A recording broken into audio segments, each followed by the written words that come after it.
10 of the most out-of-shape fighters in UFC history. Number 1. Roy Big Country Nelson.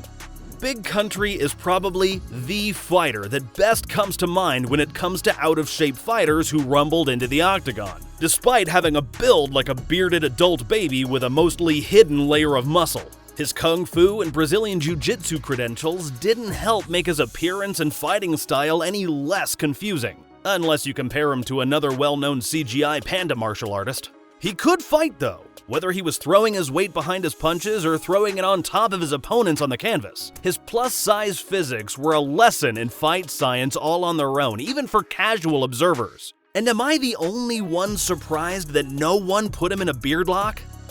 Number 2. Kimbo Slice. Don't get me wrong, dude was jacked. In his live stream backyard brawling days, sometimes side by side with his gym mate Jorge Masvidal, he was still obviously quite a physical specimen. Kimbo obviously built a strong frame in his football days and time in the weight bench, and that was enough to help him ragdoll TKO some scrubs. However, let's just say his full fighting fitness was not incredibly impressive after he threw some hands here and there.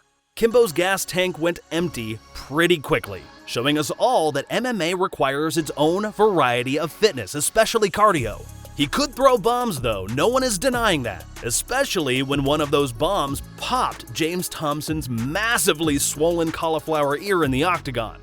And if you want to see top-of-the-line, out-of-breath, super fight action, his freak show fight with a leathery and geriatric Ken Shamrock can replace your sleeping pills. Number 3. Ben Askren. Ben's time in the UFC was brief and hardly brilliant. He flopped his way through 2 disappointing spectacles. Not much to look at, even despite being a champion in the Bellator and ONE promotions, and also after being a D1 wrestler. However he performed earlier in his career, in the octagon, the guy looked like he had a tutu made of flab. He moved like he was a ballerina wrestling his opponents. Usually, wrestlers on the Olympic team have to be in pretty incredible shape. But all he brought to the UFC was getting punched, a dad bod clinch, and a bulldog choke that looked like his out-of-shape body was just oozing on top of poor Robbie Lawler. We only had one other fight in the UFC out of Mr. Askren before he was retired for his own good. When Jorge Masvidal flying knee kicked him shortly after the bell, it looked like someone's PE coach left the wrong locker room and became a victim of the knockout game by one of the more ornery students. Number 4. Diego Sanchez. To clarify, we're not talking Diego Sanchez during his debut in the first season of Ultimate Fighter. Diego had his crap together then. He was in wrestling room shape, and there's even one split cut from the Ultimate Fighter where he's doing yoga around the pool. But the longer this poor guy stayed past his expiration date, the more gravity seemed to be winning a long grinder of a round against his skin and his fat deposits. His recent fights were a total bummer to see. It was like watching a 40-year-old insurance salesman drunkenly sneak back into the football field of his glory days to throw a few pigskins at no one before getting arrested for trespassing. You could tell his coach just must have been like, let's just focus on whatever you can do while never giving a crap about being in shape again. Someone please collect Uncle Diego and call him an Uber. He's making the kids cry. Number 5. Daniel Cormier.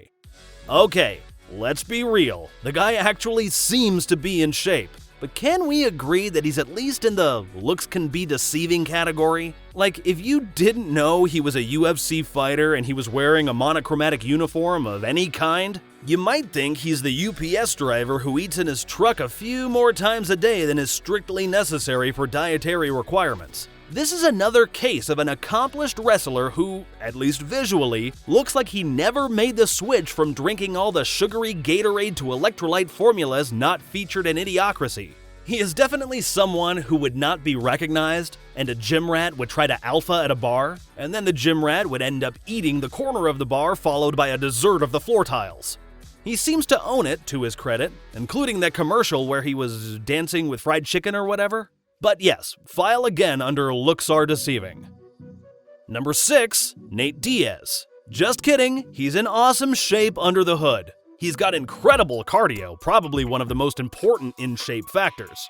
Nate Diaz only looks like someone who talks shit on the comments section of MMA content. In reality, he does triathlons with his brother Nick and Kron Gracie, and has gone the distance in a ridiculous series of scraps against opponents who would otherwise seem to outclass him. That's not to say he looks impressive doing it. Watching his punches looks more like a comic book shop troll playing a game of Wii boxing that they got at a Goodwill, even though his boxing skills seem to have worked for him more than a handful of times, however goofy and noodly it looked. This plays into his down-to-earth, everyman vibe even more, especially once you learn that he and his brother Nick grew up in a house with empty cupboards, and they used to train jujitsu because the guys at the dojo would buy them burritos so they didn't starve.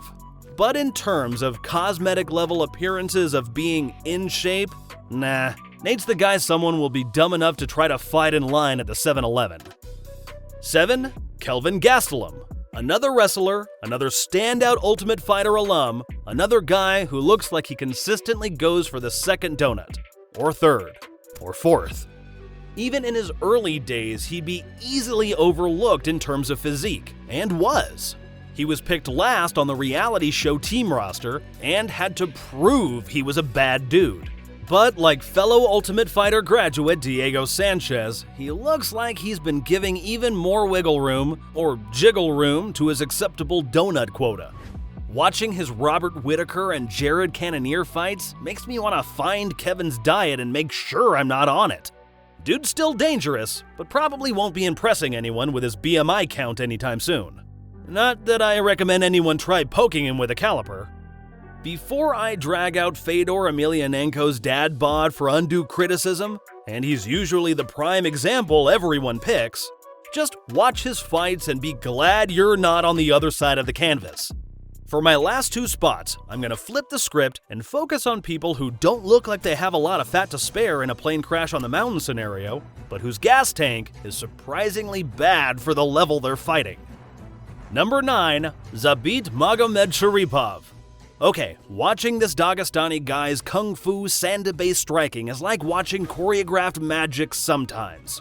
Although, maybe more like watching someone's stringy little brother doing that choreography in the mirror. The guy's gifted with an 18-1 record, so I almost feel bad poking fun at his gas tank. Especially because, apparently, there are some health problems associated with it. But as mesmerizing as his striking is, and as impressive as his record is, his slow motion meter kicks in so drastically. He also, apparently, gets annoyed when constantly questioned about his perceived lack of cardio, citing his high volume of kicks. So, I have to concede, this might be more of a perceptual thing when compared to other equally trim guys in his division. And part of that concession might be that I don't want to piss off a Dagestani guy who gets paid to beat the crap out of people. 10. Conor McGregor. Yes, fine, he's definitely several varieties of in shape in terms of MMA, including his ability to throw strikes with speed, precision, and even power, considering his weight class. But again, gas tank dictates a lot of the realist considerations of what kind of shape a fighter is in. And the guy's clearly had problems. We didn't get to see this problem much, but we did see it when Khabib smashed him. But his more recent and more disgusting Jello leg incident aside, even though Nate Diaz had some weight on him, the cardio difference was clearly one of the biggest reasons why Nate took his lunch after the first fight, after Stockton slapping him no less.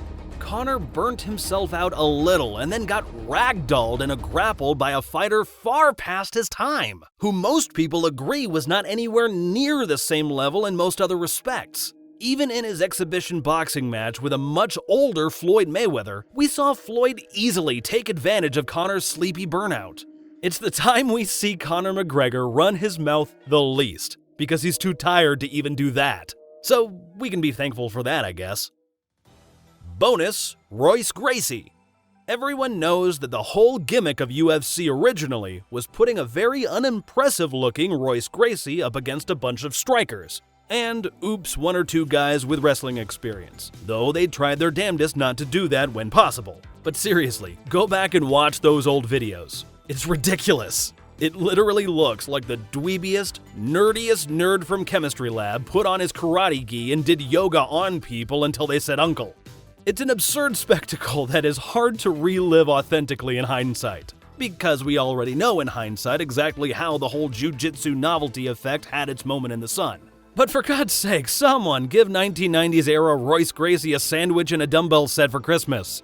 It's crazy to watch. It's like someone made the cliched 1980s nerdy revenge movie and smashed it up into a sports event. The jocks got theirs in the end, I guess, from the stringiest, least threatening-looking guy in the joint, with the exception of poor old stop-drop-and-roll Fred Eddish. I'm not even sure his cardio was good. Certainly not by today's standard in MMA, mostly because it didn't have to be. Hell, even when Royce had his steroid-enhanced rematch with Kazushi Sakubara, he still looked like someone who just ordered one extra topping on his 3-meat pizza and did like 5 jumping jacks at the local franchise gym while they tried to sell him protein shakes and personal training sessions. Bonus number 2, Tank Abbott. Just a quick one here. Check YouTube for the clip of Tank Abbott, then built like an upside-down bowling pin, bench pressing 600 pounds, which most YouTube commenters think is fake. Then watch him absolutely pummel to near death a bunch of guys who were probably way more athletic than they were skilled. And then watch Tank, who everyone was honestly terrified of at the time, it's easy to forget that, get spanked by highly skilled fighters like Dan Severn, Vitor Belfort, and others. Anyway, that's how it goes in MMA, kids, and in real life for that matter. Our notions of who's in shape are informed by incredibly lazy standards. Appearances are incredibly deceiving when it comes time to throw some hands and wrestle.